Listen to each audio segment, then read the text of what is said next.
আমার সোনার মা বোনেরা শোনো দিয়া মন, নারী হয়ে জন্ম তোমার পর্দা প্রয়োজন। পর্দা হলো দিনের বিধান মেনে চলো তাই, পর্দা ছাড়া চললে নারীর কোনো মূল্য নাই। মেয়েরা যে মায়ের জাতি কত যে সম্মান, পর্দা ছাড়া আজ নারী হচ্ছে অপমান। পত্রিকারে পাতা খুললে প্রায় দেখা যায়, এসিড নিক্ষেপ নারী ধর্ষণ এসব খবর রয়। পর্দা করে চললে নারী পাবে সবার শ্রদ্ধা, শয়তানেরই পোশাক ছেড়ে করো দিনের পর্দা। আমার মা বোনেরা, জীবনের শেষবারের মতো জিব্রাইল আসতেছে আমার নবীর কাছে, ডাক দিয়া বলতেছে, নবীজি গো আপনি কেমন আছেন? আল্লাহ জানে, তবু আমারে পাঠাইছে। নবীজি বললেন, আমার শরীরটা বেশি ভালো না, খাইতেও ভালো লাগে না, শুইতেও ভালো লাগে না, খারাপ খারাপ লাগতেছে। জিব্রাইল চলে গেলেন। দ্বিতীয় দিন আবার আসলেন, হুজুর আপনি কেমন আছেন? নবী আমার বললেন, আমার শরীর বেশি ভালো না, কিছুই ভালো লাগে না। জিব্রাইল আবার চলে গেলেন। তৃতীয় দিন আবার আসলেন, হুজুর আপনি কেমন আছেন? মাজান। চতুর্থ দিন আবার আসলেন, ডাক দিয়ে বলতেছে।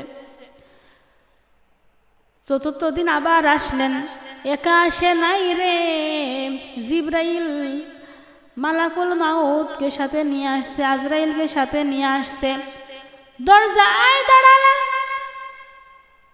আজরাইল সালাম দিলেন, হুজুর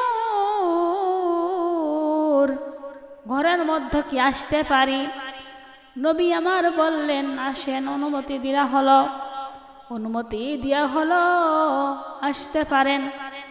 মাজান ঘরের মধ্যে গেলেন। মালাকুল মাউত বলতেছে, নবীজি গো, ও নবীজি, আল্লাহ অনুমতি দিয়েছে আপনার জান কবজ করার জন্য। এখন আপনি বলেন তো, আপনার জান কি আমি কবজ করব? আল্লাহ এইটাও জানাই দিয়েছে, নবীজি যদি বলে, অনুমতি যদি দাও, তাহলে তার জানটা কবজ করো। ও নবী, আপনার অনুমতি ছাড়া আপনার জান আমি কবজ করতে পারবো না। নবী গো আপনি বলেন তো, আমি কি আর আপনার জান কবজ করব? আপনার যদি ইচ্ছা হয়, যতদিন ইচ্ছা থাকতে পারেন, আমার কোনো আপত্তি নাই। আল্লাহ জানাইয়া দিয়েছে, আপনি বলেন আপনি কতদিন আরো থাকতে চান। মাজানে রে, নবীজি আমার বললেন, নবীজি আবার বললেন, আমার আল্লাহ যখন হুকুম দিয়েছে, আমি আমার আল্লাহর দিদারে যেতে চাই। দুনিয়ায় আমি আর থাকবো না, আমি আল্লাহর দিদারে চলে যেতে চাই। মাজান আজরাইল আমার নবীর বুকের উপর আস্তে করে হাতটা রাখলেন। হাতটা রাখার পর আমার নবী বড় কষ্ট পাইতেছে, খারাপ লাগতেছে। আমার নবী বলল, ও আজরাইল, আমার বড় কষ্ট হয়, আমার বড় খারাপ লাগে গো। আজরাইল বললেন, নবী গো খারাপ তো লাগবে, একটু ধৈর্য ধরেন। নবী আমার বললেন, আমার বড় কষ্ট হয়, আমার বড় খারাপ লাগে। ও আজরাইল, তুমি কি আমার একটা কথা রাখবা গো?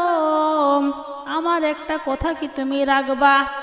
আজরাইল বললেন, নবী গো আপনাকে কষ্ট দেওয়ার জন্য হারাম, আপনার যদি কষ্ট দিই আমার জীবনে থাকবে না। আপনার কষ্ট দিলে আমি ভালো থাকব না, আপনার কষ্ট দিলে আমি আস্ত থাকব না, আমি ভালো থাকব না।